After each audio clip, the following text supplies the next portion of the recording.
Welcome into another episode of the Sick Podcast with Draft Vogel. I'm John Vogel, your host, and we have today the Combine coming up here shortly. We want to get into the Combine, the 40-yard dash, the main event. Everybody tunes in to watch the 40. And we're going to talk about that, look at some of the expectations of the upcoming receivers in the class, and kind of make our picks. Where do we think these guys are going to run? So Shane, back there in the studio, Justin Gammel's in, Mark Jarvis is in. Let's get this thing rolling. Turn up your volume. Because you're about to listen to The Sick Podcast. With Draft Vogel. With the first pick in the 2021 NFL Draft. The first pick in the 2022 NFL Draft. With the first pick in the 2023 NFL Draft. The sickest NFL draft show. It's gonna be sick. And Combine coming up. Lots of good stuff to get into with the Combine. But first, if you haven't already, make sure that you subscribe to us either on YouTube or on Apple Podcasts or wherever you like to listen to your podcast. Make sure that you click that subscribe button. Get notified every time we have a new episode come out. We've had a lot of really good interviews. Conversations are coming back into the forefront. We got pro days coming up after the Combine. Lots of interesting stuff to start digesting. And today, let's bring in the guys. Jarvis, Gam, and we got guys to talk about the Combine. And first off, gentlemen, we've actually put this in the hands of Jarvis. So if this is not interesting, it's all his fault. That's actually true. No pressure, Jarvis. No pressure. That's okay. I can talk about 40 times all day. So we can just jump into it because Games decided to, after like 2-week hiatus of not. Don't start. He's decided he wants to go back to his old ways. He's gone back to the hockey league. Don't try and keep me from what I love. What'd you say? You're Tom Brady. Yeah, I'm out of retirement. Brett Favre, more like here, guys. This is more like Brett Favre. Like shit. Not that old. Not yet. You're gonna go out there and they're gonna be like, Justin, shoot it, and you're gonna like put out a wimpy shot, and you're gonna be like, yep, I shouldn't have come back. That's me. That's what I'll do. Is Brett Favre that last year in Minnesota? You know, when he'd throw the ball and like you were like, where was that supposed to go? Go back to the bench, guys. I don't have it anymore. Yeah, that'll be me. It's gone. All right, so anyways, Combine's coming up. Everybody tunes in really to watch the Combine. Well, most people. When I say everybody, I mean fans. No, everyone. Fans tune in to watch the 40. We tune in. At least I do. I don't know about you guys, but I tune in to watch drills and watch hip flexibility on defensive backs and watch receivers run routes against air and just kind of see, all right, is there a little explosion there? You know, basic stuff we watch Combine for. But let's get into some stuff. You've got the 40 times that are projected pulled up over there, Jarvis. And I think the plan is to sit down and kind of talk about some of these guys and where we expect to see them run. Yep. I'm going to see and make if bets. Gam ends up being way off, or if he actually has a decent eye for over-under on 40s, if it's something he should be betting on. So Don't start with me. I'm going to start with receivers. Mr. Travion Henderson in the 4-3s. That was you, Travis. Sorry. That was a hot take. I think, I don't know. It was not at the time. Was it not at the time? I'm going to put you on receivers first because I know you love receivers game. Yeah, Marvin Harrison Jr. And these 40 times I'm pulling from DraftScout.com. 4.46 over under. Ooh, that's what he's projected at, huh? That's not bad. I think he's going to go under. I think he's going to hit like 4.43. Yeah, I think he's going to run 4.43. 4.46. That's interesting. That's like right in the middle of like, oh shit. Yeah, that hits. It's like this could easily be even. That could be dead on. Are we talking about hand times? Are we talking about the official times? The official. Ruin this whole show. We'll call. Yeah, I'm already ducking. I'm already trying for like Yeah. Screw it, man. We'll call it the electric time. We'll call it the laser that they put up on laser time. When they put on TV, but the official that gets put in the APT. Yeah, the official. Right. 4.46. I'm gonna say over. 4.48. What do you? 4.48. Okay. So you think that Keon Coleman is going to run faster than Marvin Harrison Jr.? Correct. Okay. I wanted that Deal with it. documented. What are you going to do? For the What are you record. going to do about it? She's What are you typed. gonna The do girl in the corner is typing. She's putting it on the record, just so you know. Yep, I know. It's okay. All righty, here we go. Okay. It's starting. Thank you everybody. for clarifying hand time versus laser time because I always use hand time. So, okay. Okay. This one I feel like is going to be an easier one. Malik Neighbors 446. Malik under. Neighbors at 4.46? Yeah. Under. Yeah, under. He's a 4.38 guy, at least. Yeah, the thing with him was like specifically when he works out of the slot, you see his 10-yard split's probably going to be pretty darn awesome. And then he just keeps getting faster. So yeah, I think He's a freak. He's the fastest kid alive. He very well could be sub 4.4. Easy. Yeah. Okay. Romo Dunze is also at 446. They're just putting 4 What? on everyone. Yeah, that's just their thing this year, huh? I think Odunze hits 4.43. He's under as well. Even. You can't push. And two, I pushed. Bam. Okay. He's taking the least likely option by taking it right on the money at 446. 4.46. Yep. Yeah, that's true. Yeah, I'll let him do that. I'll let him do it just because it ruins his accuracy. He's got a track background, doesn't he? Wasn't he like a state champ, like sprinter guy? 200. Yeah, wasn't he like a 200-meter champ? Meter? I mean, I know they said he's gained like 20 pounds since then for his receiver role, but I'm like, on tape, he's still. I feel like when he's not worried about the ball or any, like, he's going to run fast. I just think he already has that background of like knowing how to run. And when you just say, hey, go back to being a track runner, like that's going to come out. I think he's going to hit pretty good time. Yeah, I'll do under in that case then. Okay. Brian Thomas Jr. 448. 4.48? Yes, 448. I think he might be a 4.3s guy when all said and done. I think he's like a 4.39 guy. I'm going under. I'm going to go under He's on that one too. I think he's Yeah, faster than anyone we've talked about except Neighbors. Now, I wonder what his GS was at. Because that dude's acceleration is elite. Marky, what do you think? We've got Keon Coleman up next. I know where you guys said on this because we talked about it last episode. John's got him 4.45. You got him 4.55. So I'll go ahead and go over with Keon Coleman. What is his predicted or projected 40? 4.50. 4.50. Oh, wow. It's right in the middle of me and John's prediction for him. Gosh darn it. Interesting. What do you got for us, John? No. I was just saying interesting because it was like right dead. His projection's right dead in the smack of what we were saying on the last episode. Right. You know, that's why I was saying I don't have anything. I don't think anybody's got anything on the GPS. I was trying to find something. Here's one I'm really interested to see what you guys think. Malachi Corley 4.50.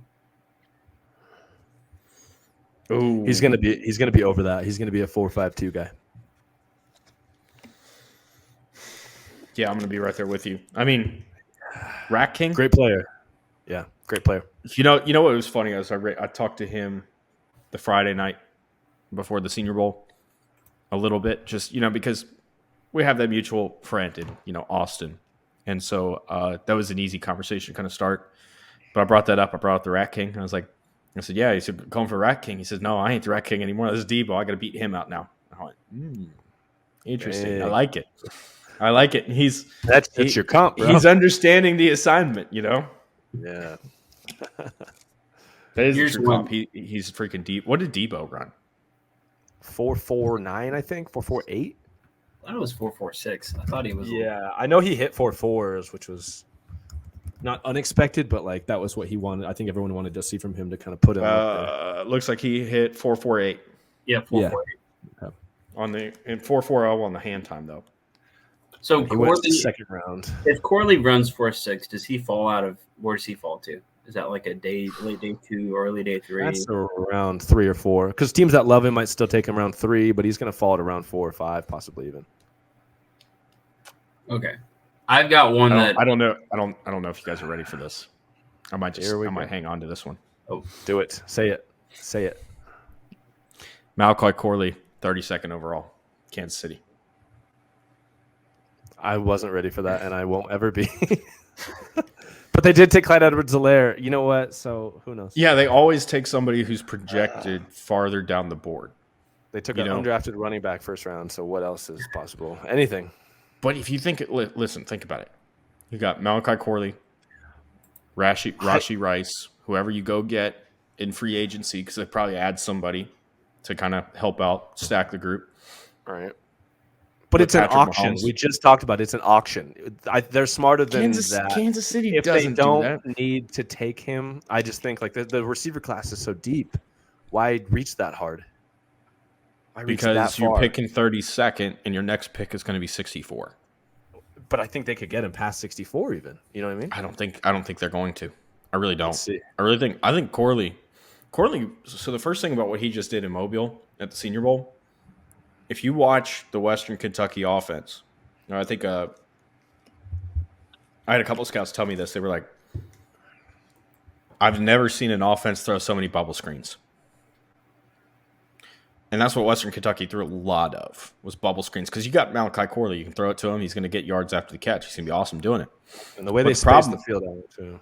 Yeah, the spacing wasn't. But what he showed in Mobile is that he can run some damn routes. Yeah. And the one thing that I really liked about his route running, and I talked about it on Twitter last week, is just the fact that he gets down. He's already running low. So when he goes into his break, he's not really having to sell anything because he's not showing anything. And he just gets through it, and there's an instant there's instant separation there. And so to me, I've had Malachi as like a second round guy most of the process, but I think that there's a really good chance he's not there at 64. Interesting. And Kansas City most likely is probably going to go wide receiver. See, I think they could still hit like A.D. Mitchell or someone with that pick that is far more explosive and dangerous. But again, could be wrong. We'll see. But you want the I'm guy not that's as going to high. work back to Pat. You know, I'm you not as got to have high the guy on- that works back to Pat. Yeah, guess we'll see. AD's I not wasn't going to do high on that. him. AD's not going to do that. Make him. Sorry, Jarvis. Didn't mean to Here we go. derail everything. Derailed for a quarter of the episode. Yeah, Okay, Come on, John. I got like 10 minutes left. here's one Gam's gonna love. Brendan Rice from USC, 450. 425. No, I know that he was on the freaks list, and I know that he is a good athlete, apparently. Just don't think it translates to football. Like, I don't think that made him a good player, and I don't think he plays fast. I would imagine he runs faster than 450, based on everything. After that day on Twitter that I was looking at that, or that whole thing happened, I've looked into all his background and what he's supposed to run. Probably going to be faster than 450. So he's going under. Doesn't mean he's a good player. Yeah, I bet he goes. I just want to see if you had a change of heart after our Yeah. conversation about him. Yeah. 'Cause It's like, 23 on the GPS and all this Feldman freak stuff. And it's like, he's probably going to run well, even if he's not good. Yeah, right. Yeah. No, he's going to run fast. He's just not a great receiver. But he'll go under. Okay, Yeah, I've got I'm one gonna- tight I'm end. gonna go under. Unless you guys got one you want to throw out here, I'm going to go Brock Bowers, 448 over under. I That's think right he on. burns. I think he burns, and we're all confused. I think he hits like 4.43. That's just See, something It's could going see to happen. depend. It's going to depend to what he weighs in at. That's also Because I was looking at. I was trying to come up with a comp today. I was watching Brock today, and I was trying to come up with a comp like based on projected numbers and where he's, like size, measurables, all that stuff. And the guy that kind of stuck to me was Derek Carrier. They're going to have really similar athletic profiles. I think a Carrier ran a 4.52. That's kind of where I'm expecting Brock to fall right in around. So was it 4.50 or 4.48? 448. I'm going to go ahead and say over. You're muted, Gam.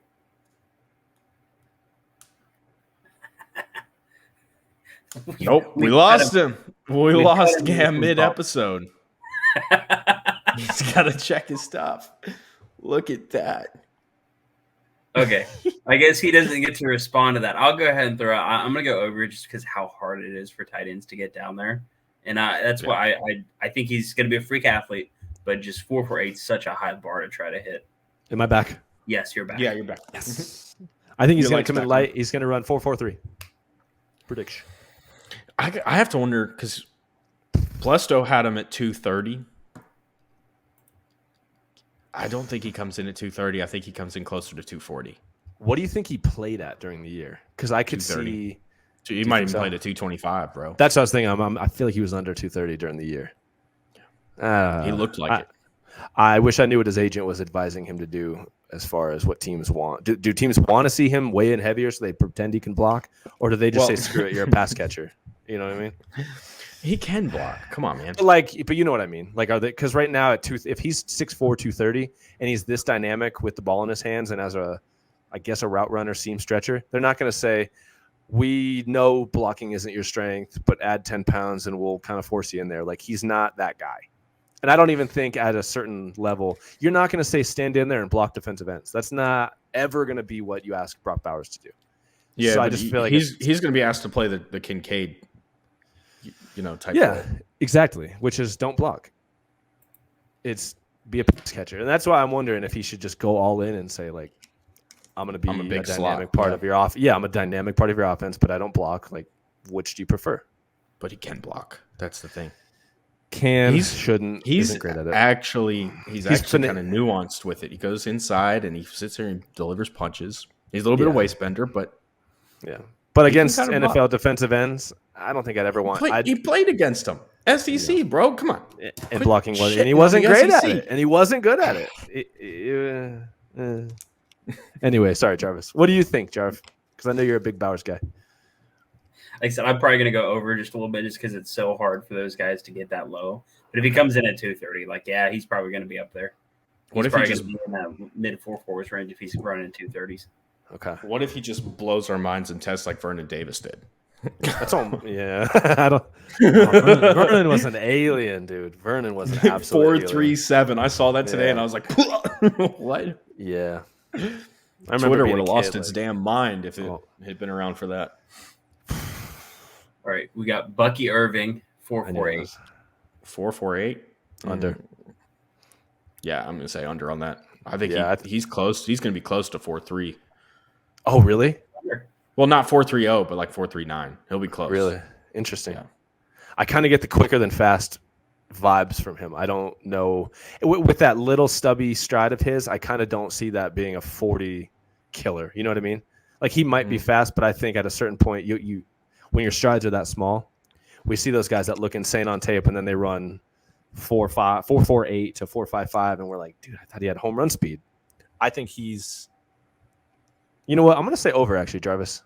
I think he's a 4.5 guy. He's talked himself out of it. Look at that. Yeah, I have. He's a 4.5 guy. He thought about the stride length a little bit too much like, and got himself down. He's like 5'1". He's gonna run 4.5. Okay. I'm gonna mess up the name. The Notre Dame running back, Audric Estime. I think you killed it with the name right there, bud. Cool. So Yeah, I think that's the name. 4.50. 4.5 over. Comfortably over. I can't, dude. I watched him. I'm worried he might be close to like mid 4.6s. Yeah, there's times where I'm like, go, bro. Good player though, like nuanced runner, but not as fast player. One I'm more interested in, Braylon Allen 4.46, because I thought he looked really slow on tape, but I've heard he's gonna test nuts. Over.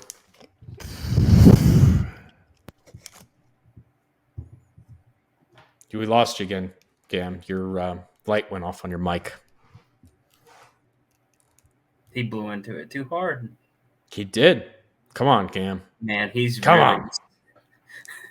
Technical difficulties. There we go. Okay, lights back on. Let's go. I got to figure out what's going on with this mic because everything's plugged in. I'm not touching anything, and then it just shuts off. So we'll see. Scared. I tell you, you're going to go over.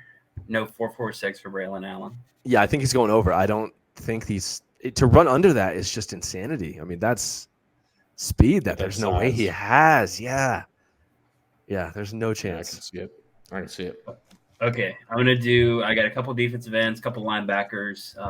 I'm throwing one corner real quick. Well, no. Give me where's Dylan Lobby projected to run? Oh yeah, crap! I forgot about him. New Hampshire. Pull him up. Yep, he's projected 4.52.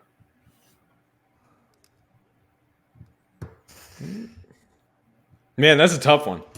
Oh, I don't want to crap on our boy, but I feel like he comes in 4.55 and still is an amazing player. Yeah, this is not crapping though. I'm just saying to say over, but I'm like, I don't think it changes that he's awesome at football. 4.52. Yeah, I had 4.54 for the Wendy's magazine. I'll go slightly over. He's a little bit of a short strider. Yeah. There we go with those short strides. Probably 4.55. More quicker than right. fast. He's No, the exact 4.52. same that Gam just described Irving as. Yeah, I think we're all taking that man, over. you see, I have to take the over. I love Dylan. He's going to be a great freaking player. Yeah. Okay, Cooper DeJean, 4.49. Ooh, Way is he under. going to run? I hope so. But I don't know. I don't know. I don't think he's going to run. That's right. He is coming off the medical. Okay, we'll see. Okay, he probably shouldn't run considering the medical. Mm-hmm. Come on, man. If he did run, do you think he'd be comfortably under? Under. Yes. Yeah, I think so. He'd be a 4.41 guy or something like that. Okay. JC Latham, and I know this is very weight dependent. If he comes in at 330 or 360, it's like, okay, which one? 521. And that's being listed as 360. Over. I think Over. over regardless of whatever he comes in at. I kind I'm of expecting he'll him to go kind of be under 521 if he comes in 330 or less. At 330, he could hit that. He could go a little under maybe. Something. I don't see it. I think I've got him projected as a 5'3", 5'4" type guy. That is so hard to say because he's such a Oh, big he's fluid. dude. But he's such a big dude, and 360 and 330 are drastically different. So I'm like, I don't know. It's hard to know what he'll come in at. I'll go under 330, over 360. Amarius Mims, 5'32". I think he goes under. I think that boy gets cruising. That's right. That's right on where I've got him. Yeah. I'm gonna just say a little bit over. I'm gonna take the safe side. So I'll go slightly over, but that's basically spot on where I had him. Tyler What's Guyton, the go ahead. Tyler Guyton. Go ahead. I was just gonna say, since I got 3 minutes left, what was the DB other than? Did you have another DB other than Cooper DeJean pulled up? No, I'm just going to do Gene. If you got a guy you want in Okay. particular, we can throw him in real quick. Terry and Arnold. Terry and Arnold, 4.38. we've got Yeah. Dang, John. listed. They got him at 4.48. Under I think it's then. 4.38, Yeah, guys. easy Yeah. under. Yeah, that's an easy. You know, under. because the thing about Terrian that just pops on tape is you see how fast he's moving when he's in man coverage. He's just looking at the receiver. He's playing off. That guy comes up to him. He just matches the speed. He's not even trying, dude. Yeah, he's not. He just matches the dude's speed and he can just keep going. It's just, no, I think he's a 4.38 guy. I think he tests and runs and looks a lot like Stephon Gilmore. All said and done as an NFL player too. Yeah, I think that's where we're at. Okay, I've got 6 more again. Can you power through those? Let's do it. Okay, all right. We'll hustle through. Tyler Guyton, 5.15. Over. Over. Do you think Guyton's going to be over 5.15? Yeah, I do. Yeah. Let me see why. I don't feel good saying it, but I'm not gonna. I'm just sticking. I don't care. Light feet, but something about the way he moved, I just don't see it. No, I'm taking comfortably under. I'm Okay. hearing he might go 4.9s. Yeah, I could heard see he's it. Freak. Fuck, I'm gonna regret that. Okay. Okay, Jared Verse, 4.72. Over. Yeah. I'm going to go under. What are you thinking here, Gam? Are you thinking mid 4.7s? Yeah, I think mid 4.7s. If you asked me just without saying anything, I would have said he's a 4.78 guy. I think he's got the burst and the twitch and everything, but that doesn't equal 40 stride. I don't think he's a 40 strider. I just don't. I think he's a 4.78. I mean, Johnny are 0.1 off again. I'm gonna use this as a cheat code. I think I'm gonna go under, and the reason being that if he is worse than 4.72, I don't think he's gonna run. I think he's a 4.78 guy. He's not gonna- Chestnut checkers, Marky Mark. Right, Dang. this one feels like a easy one to me. Chop Robinson, 4.76. Oh, he's a 4.4 guy. Under. Yeah, Yeah, under, under. by a mile and a half. I think he's gonna. People are saying this is Micah Parsons again. You're gonna see an alien out here. I was I think thinking so. Nolan Smith is my comp for him, and I feel like he could test kind of towards that area. Yeah, and I mean he's quite a bit bigger and longer than Nolan, but I'm hearing this kid is not real, and you'll see it at Also, the Penn combine. State So athlete. Penn State. Yeah. test. So Yeah. yeah. yeah, he's Come gonna on down, get 4.33. yeah he's gonna get wild out there. Okay, Darius Robinson, 4.83. Over. Yeah, I was gonna say that sounds a little. I think he's like a 4.85 guy. I say over But two. that's because he just came in at 292 Yeah, at the Senior Bowl. So yeah, he's too big. And That's I'd probably over a on that one. granted one. Yeah. yeah. I think I'm gonna say slight over just because I feel like he could get into 4.7s, but that's just it's a harder push to get lower than that at that weight. All right, two more.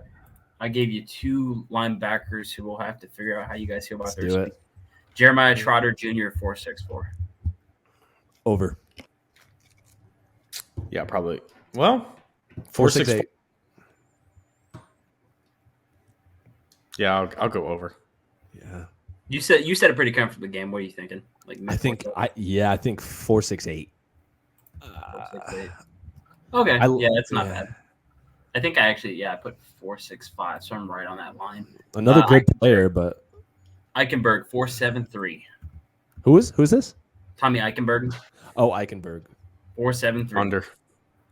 Under. I think under. I think he's 4.6 guy. I think he's a 4.65 type.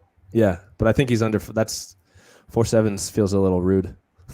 I don't know. I'll go over. I'll go 4.77. Dang. His speed really, really scared me. Short strider. Interesting. How tall? Do we know how tall he is?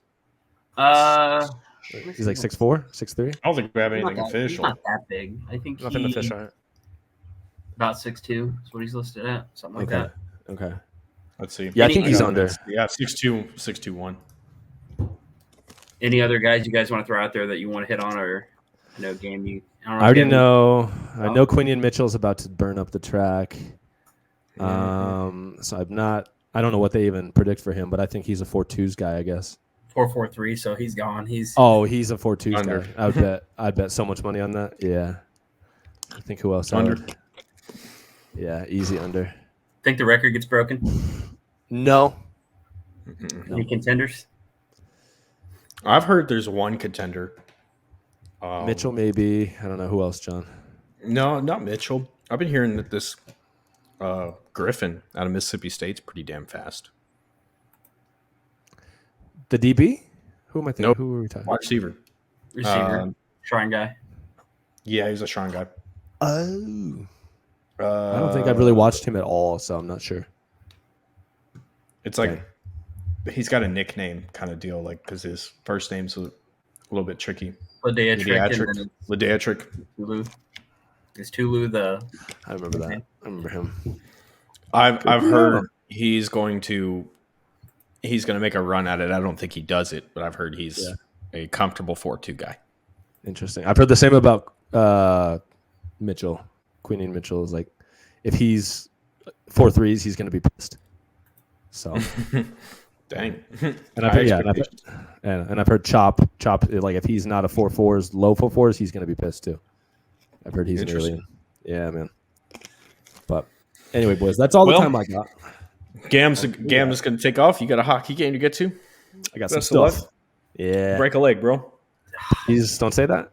And I'll see you guys. No, we do say that because last time I said something else and you tore your ACL. So, yeah. They want you to go back to retirement. So break a leg. I want you Wednesday nights right here. Wish me luck, boys. Later. And there goes Game. So, all right. Is there anything crazy that you're looking at it with the Combine, Jarvis? I know that the format is going to be maybe some Combine snubs that you feel like. We had one. I talked to him last week on the show. John Rice Plumlee. I was shocked he didn't get a chance at the Combine, honestly, because that's a tester. Typically, you want a tester up there, and I felt like the quarterback class was a little bit smaller than we're used to seeing. To be honest with you, I think with this class, with how burn up the back end of the class was, it really didn't surprise me. Like, I didn't think there were any major snubs. I think generally when you look at the process they go through, it's hard to find snubs. Those guys, as you kind of get down the tier talent-wise, there's a lot, it levels off a lot, right? So that it's not like, towards the top, the gap between, a wide receiver 1 and a wide receiver 5 is pretty notable. But, hey, wide receiver 35 versus wide receiver 40 is kind of really splitting hairs. So I didn't think there was anything that was really surprising about the group, I didn't think there was any major snubs or anything. I think Carson Steele maybe, just because I expected, hey, he's big, strong, P5 or P4 now back, who declared as an underclassman. I figured he might get in, but I don't know. I feel like there's just nothing really shocking about the list or anything like that I can think of. That I don't know if you have a topic in mind with that maybe you're thinking more. So maybe a good way to kind of spin this is to get into, the Big 12 combine that's coming up, and we'll probably talk way That's a more fun about topic. it. Yeah, we'll probably talk way more about it, once it gets closer, because it's going to be toward the end of March. But if you hadn't heard yet, which I'm be really surprised if you hadn't, Big 12's put together their own combine, essentially, where they're going to combine all the pro days to Frisco, Texas, and they're going to basically have a combine type event with all the Big 12 teams there in attendance. So if you're a Big 12 guy, that's where you'll be doing your pro day this year. So I've heard two different sides of it. When I heard about it, I loved the idea, because I talk to a lot of scouts and I go to some of these pro days, so I get to hear people talking about the lack of um, or really the demands of traveling during the All-Star period, going to different places, going to games, or not games, but this place, you're driving nonstop. You got a couple hours here for a pro day. You're driving to set up to the next place because they're spread out all over the country. And so, when I went to Vanderbilt last year, a lot of the scouts there were leaving the pro day and going straight to MTSU and hitting the pro day there. And other guys were driving to, I think, the bottom end of Georgia that night to get set up for a pro day down there. So it's like the travel demands are crazy.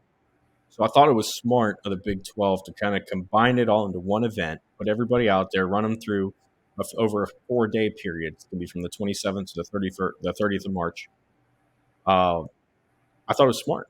Now, the other flip side to that, and I've heard this from some of the agents and other players that play at smaller schools, there were a lot of small schools in the Ohio area that got opportunities to send their guys to the Cincinnati Pro Day. Cincinnati's part of the Big 12 now. They can't get into the Big 12 Big 12 Pro Day because they're not part of the Big 12, and now they're trying to figure out where they're going to go do their pro day. So there's positives and there's negatives to it. So from your aspect, as evaluator, not necessarily working with a team right now, but as an evaluator, what were your kind of first thoughts when you heard about the Big 12 Pro Day? To be honest with you, from my own perspective, it doesn't affect me that much. So my immediate thought was, okay, how does this affect scouts? How does this affect agents? And so the agent you actually just mentioned, an agent actually replied to one of the things I shared about it, saying he used to be able to send all of his small school local guys to UC's Pro Day. He can't do that now. So they're trying to find an option. I think, so let's start with the agent perspective, right? From the agent perspective, I think there's a few things at play. One is I think it's going to make it easier for teams to get all of the data that they need, whether it's, I don't know how much medical testing they're doing, what all they're going through process-wise there, but if they're treating it like the actual combine and they're getting all that information, it's going to help teams to have more information about the background of these guys, the medical of these guys, and so on and so forth. And I think that's going to be useful, and I think agents will benefit from having those guys in those kind of central locations. I think the influence of the transfer portal to where all these lower school guys are tending to go up is going to lead to where we're seeing fewer and fewer guys who need that, hey, come in on a local pro day. Maybe let's say you're from Dayton, right? And you played at Dayton and you need to go to UC, right? Nowadays, most of those guys who would be good on Dayton that are actually NFL bodies are going to be going to bigger schools already. They're going to be transferring up. So it's not going to be as big of a deal. For the guys that don't have that, who are still at Dayton, they're effed. It's very hard to come to a pro day. And the aspect of if an NFL scout has not timed these guys and measured these guys and has that verified data, they can't stand up for that guy in the room. They can't fight for that guy, right? And so where do you get that? Where do you get that information if you're not doing it at these pro days?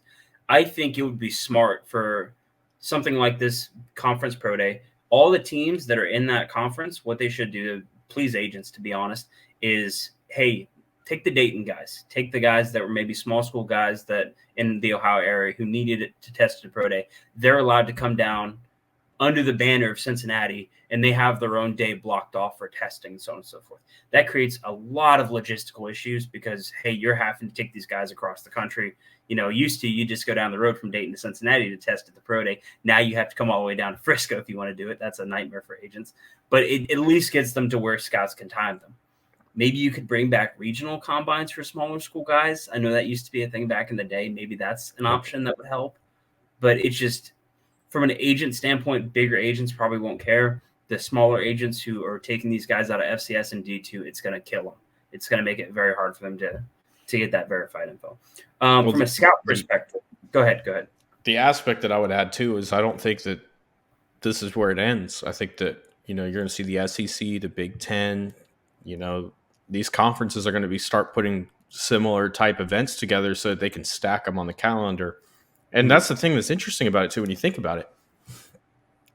You're about to go into the scouting standpoint, which is you go in, you can send 1 or 2 guys there for 3-4 days and you're good. You're getting all that data. And, it makes that process simpler for teams, cuts down their travel. I mean, it's going to be nothing but positives for teams. But I think that this is going to become a thing that's going to continue on. Now, you do have, the National Scouting Combine, which is not NFL sanctioned or anything like that, but that's a place where other players could, go to from some of these smaller schools.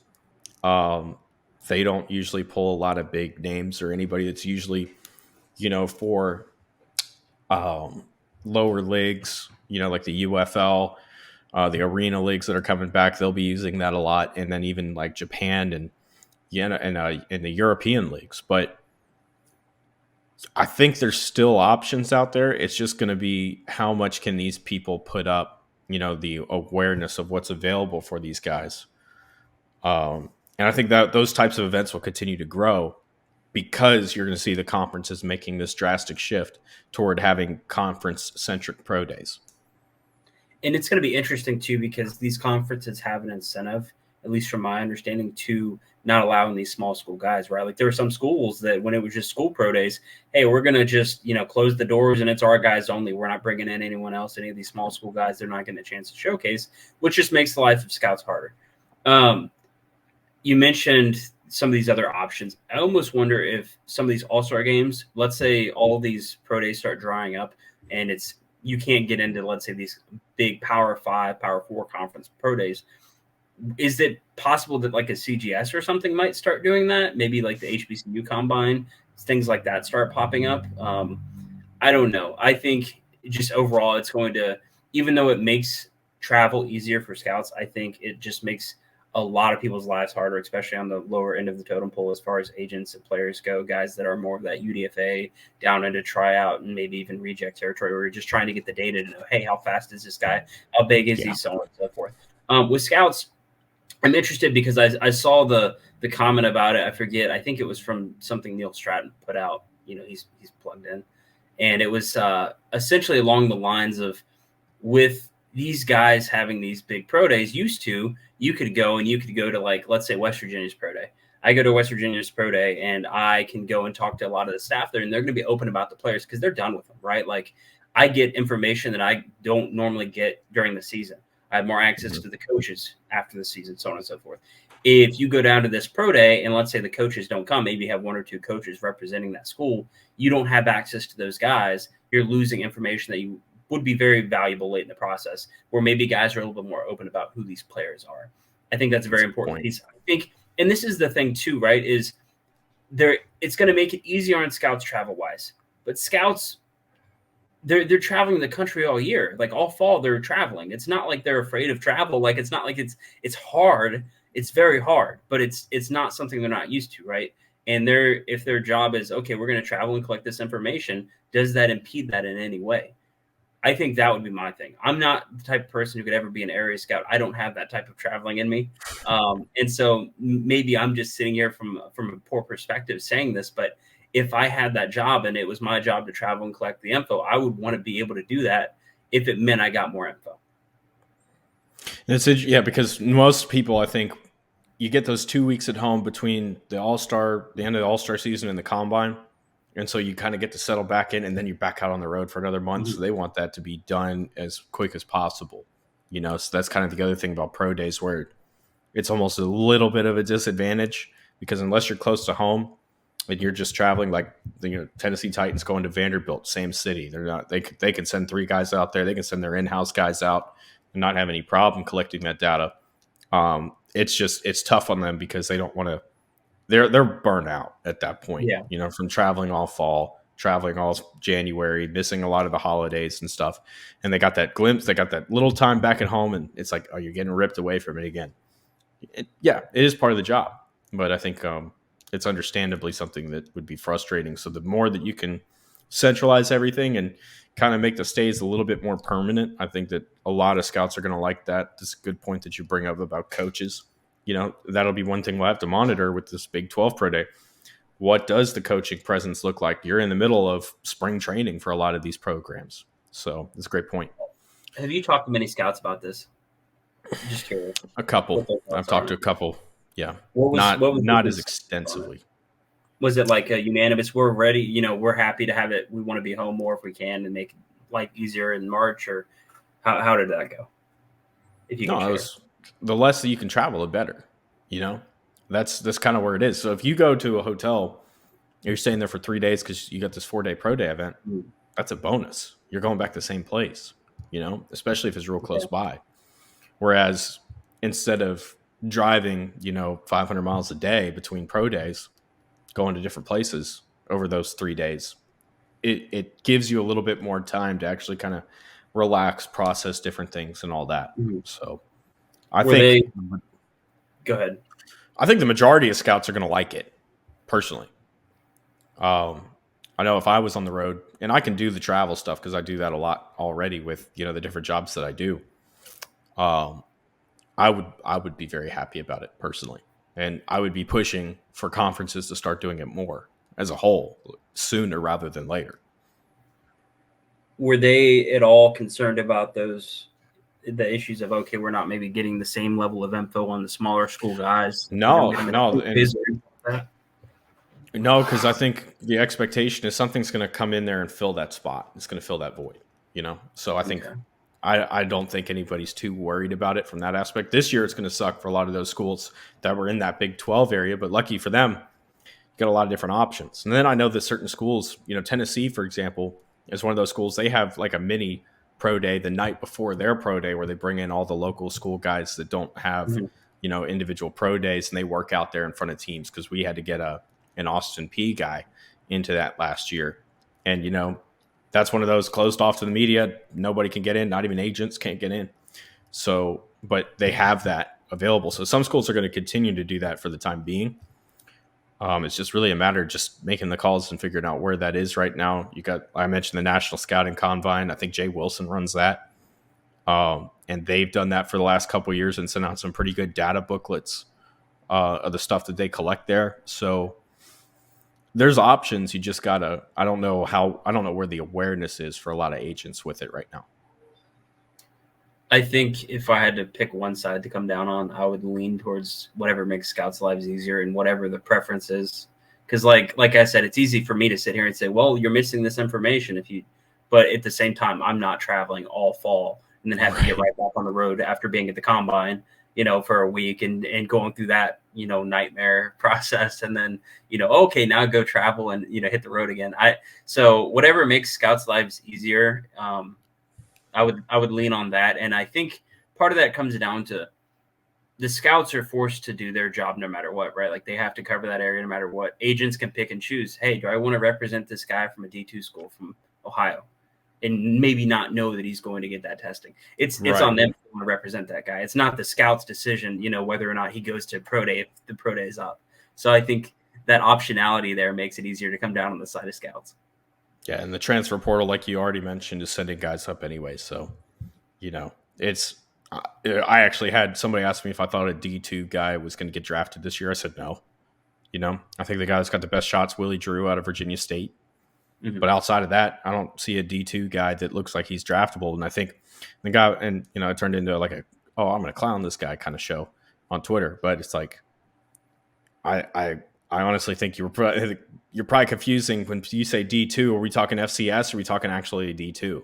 Yeah, There's gonna be some FCS guys, for sure, but the D2 guys that are on my draft list did not play D2 last year. They played Division 1 somewhere, so and it's because they got the transfer portal to move up.